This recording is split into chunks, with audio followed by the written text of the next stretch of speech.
नमस्कार दोस्तों, hello guys, कैसे हो? पहचाना मुझे? मैं हूँ आपका दोस्त प्रसाद और स्वागत करता हूँ आपका मेरे चैनल पे जिसका नाम है पीएम गुरु।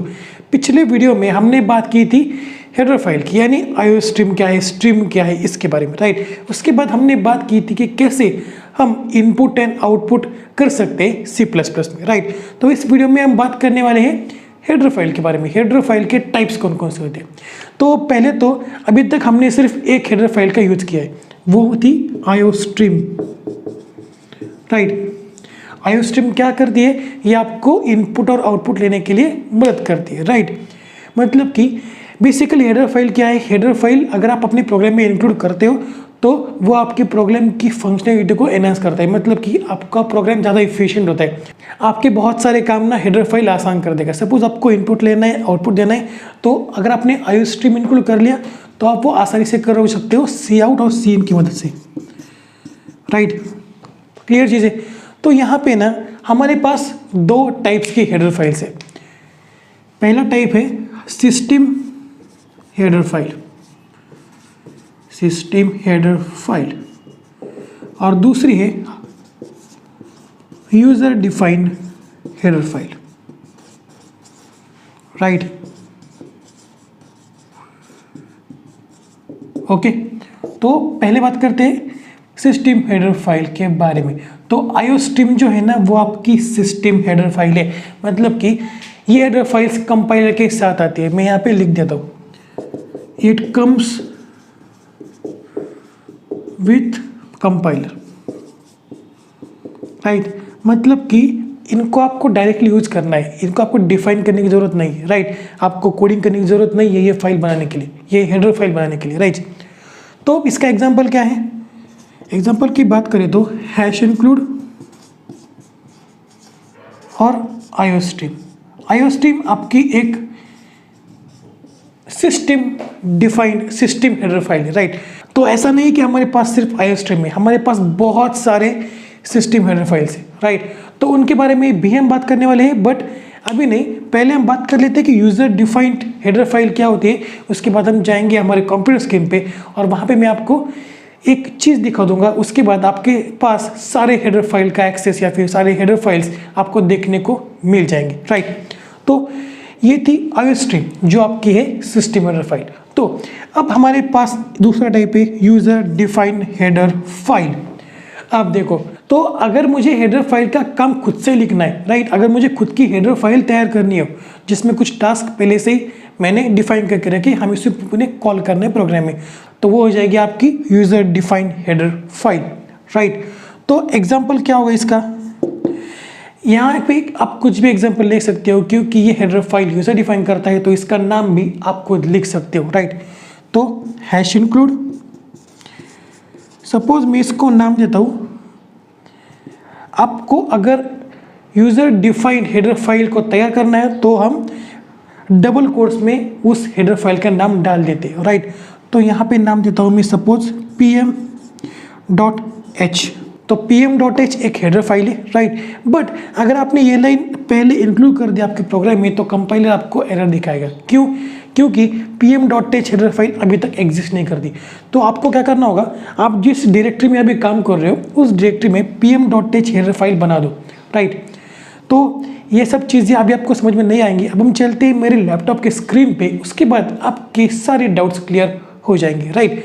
वहाँ पे हम देखेंगे कि कैसे हम pm.h हेडर फाइल को भी क्रिएट कर सकते हैं। क्लियर? तो चलते हैं मेरे लैपटॉप स्क्रीन की तरफ। सो गाइस, अब हम आ चुके हैं मेरे VS कोड के अंदर। ओके, तो पहले मैं यहाँ पे एक नई फाइल क्रिएट कर लेता हूँ जिसको मैं नाम देता हूँ tut6_header.cpp। ओके, तो देखो यहाँ पे मैं एक सिंपल प्रोग्राम लिख देता हूँ जिसमें कि हम सिर्फ हेलो वर्ल्ड प्रिंट करेंगे। Okay, hash include IO stream के, उसके बाद यूजिंग नेम स्पेस std, उसके बाद integer main function. Okay, T रह गया, इंटीजर मेन, और उसके बाद यहाँ पे मैं रिटर्न 0 डाल देता हूँ पहले, रिटर्न 0। ओके, और मैं यहाँ पे सिंपली एक मैसेज प्रिंट करूँगा, हेलो वर्ल्ड, तो सी आउट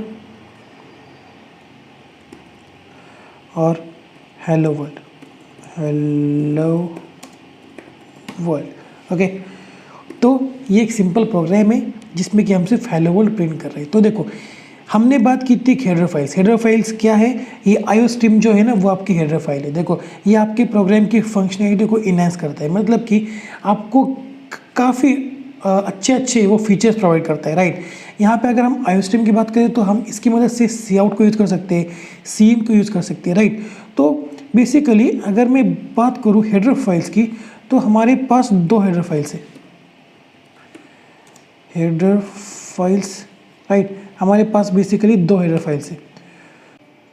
फर्स्ट है system header file, system header file. Okay, ये जो हेडर फाइल है ना, ये कंपाइल के साथ आती है, मतलब कि आपको इसे खुद से डिफाइन नहीं करना है। क्लियर? तो अब इसका एग्जांपल क्या है? तो वो है आईओ स्ट्रीम। अभी तक हमने सिर्फ आईओ स्ट्रीम का यूज़ करा है, तो ये आपकी सिस्टम हेडर फाइल है। तो देखो, हमारे पास सिर्फ आईओ स्ट्रीम नहीं है, हमारे पास बहुत सारे हेडर फाइल्स है। तो अगर आपको उन सबको जानना है, देखना है, तो आप जाओ अपने क्रोम पे, राइट, वहाँ पे टाइप करो, गूगल पे जाके टाइप करो C++ रेफरेंस हेडर फाइल।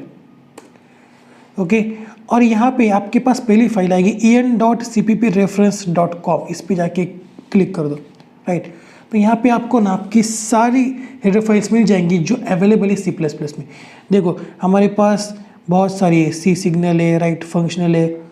उसके बाद अगर नीचे जाओ तो स्ट्रिंग है, यहाँ पे देखो, यहाँ पे एरे वगैरह भी था, सी मैथ है, राइट, एल्गोरिदम है, मैप है। यहाँ पे हमारे पास बहुत सारे लाइब्रेरीज है, मतलब कि हेडर फाइल्स है। आप इनको इंक्लूड कर सकते हो और इनमें जो कोई भी आपके फीचर्स मिलेंगे उनका यूज़ आप आसानी से कर पाओगे, राइट। तो भाई एक आदत डाल लो कि C++ रेफरेंस जाके आपको जो कोई भी चाहिए ना, इस साइट के ऊपर आपका काम चल जाएगा। मतलब कि अगर आपको हेडर फाइल्स चाहिए तो आप C++ रेफरेंस डाल के हेडर फाइल्स डाल दो, राइट। अगर आपको किसी फंक्शन का काम देखना है या फिर फंक्शन कौन कौन से वो जानना है, तो आप इस साइट का यूज़ कर सकते हो, राइट। तो यहाँ पे आपको बहुत सारे देखने को मिल जाएंगे। देखो, फाइल सिस्टम भी है, मतलब कि फाइल सिस्टम लाइब्रेरी भी है हमारे पास, राइट। तो अब हम देखते हैं कि इसका दूसरा टाइप क्या है, हेडर फाइल का दूसरा टाइप क्या है। तो चलते हैं अगेन VS कोड के अंदर। तो यहाँ पे हमारे पास दूसरा टाइप है, वो है यूज़र डिफाइंड हेडर फाइल। तो सेकंड टाइप क्या है? User defined header file. तो ये क्या है, इसके बारे में बात करते हैं। User defined header file means जो हेडर फाइल अपना यूज़र डिफाइन करता है। मतलब कि अगर मैं यूज़र हूँ और अगर मैंने कोई हेडर फाइल अपने से तैयार कर दी, तो उसे हम कहेंगे user defined header file, right. तो इसे हम कैसे कर सकते हैं? तो हैश इंक्लूड, सपोज मैं यहाँ पे एक हेडर फाइल बनाता हूँ जिसका नाम होगा pm.h।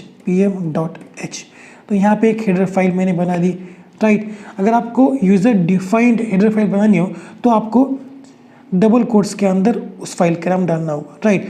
मैं इसका नाम कोई भी दे सकता हूँ, बट नाम वो आप ध्यान में रखो, राइट। तो pm.h मैंने यहाँ पे एक हेडर फाइल बना ली। देखो, अगर ऐसे में रन करने की कोशिश करूँ ना, पहले मैं इसे सेव कर लेता हूँ, और अगर मैंने इसे रन करने की कोशिश की तो ये मुझे कुछ एरर दिखाएगा कि देखो, तो देखो pm.h नो सच फाइल और डायरेक्टरी, मतलब कि आप अभी जिस डायरेक्टरी में हो वहाँ पे ये हेडर फाइल इंक्लूडेड नहीं है, ये वो सेव नहीं है, राइट। तो पहले मुझे क्या करना होगा, pm.h हेडर फाइल क्रिएट करनी पड़ेगी। तो मैं यहाँ पे नई फाइल क्रिएट कर लेता हूँ, pm.h, एंटर। तो अब यहाँ पे आते हैं, सेव करते हैं फाइल को, और अब देखते हैं कि ये रन होगा या नहीं। तो रन,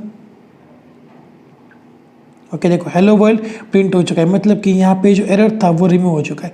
क्यों? क्योंकि मैंने यहाँ पे एक हेडर फाइल बना दी, भले ही ये ब्लैंक फाइल है, इसमें कोई भी कोडिंग नहीं है, बट मैंने हेडर फाइल बना दी तो यहाँ पे एरर निकल गया। तो ऐसे करके आप अपनी हेडर फाइल बना सकते हो, जिसे हम कहते हैं user defined header file, right. इस वीडियो में हमने क्या देखा, सिस्टम हेडर फाइल क्या होते हैं और यूज़र डिफाइंड हेडर फाइल क्या होती है, राइट। तो अगर आपको देखना है कि आईओ स्ट्रीम फाइल कैसे है, इसमें कौन कौन सी चीज़ें हैं, तो उस फाइल पे जाओ, कंट्रोल दबाओ और क्लिक कर दो, तो आपके सामने आईओस्ट्रीम हेडर फाइल खुल जाएगी, राइट। तो इसके अंदर देखो बहुत सारे आपके बहुत सारी चीज़ें यहाँ पे डिक्लेयर है, डिफाइन है, राइट, जिनका आप आसानी से यूज़ कर पाते हो, राइट। तो ये तो था ऑल अबाउट हेडर फाइल्स। तो ऐसे करके ना आप हेडर फाइल्स खुद से तैयार कर सकते हो या फिर जो पहले से डिफाइन है सिस्टम हेडर फाइल उनका भी यूज़ कर सकते हो, right. So that's it for today guys. अगर ये वीडियो पसंद आती हो तो इस वीडियो को लाइक कर दो, और नए हो तो चैनल को सब्सक्राइब कर लो, और मिलते हैं अगले वीडियो में। तब तक के लिए see ya have a good day and bye bye.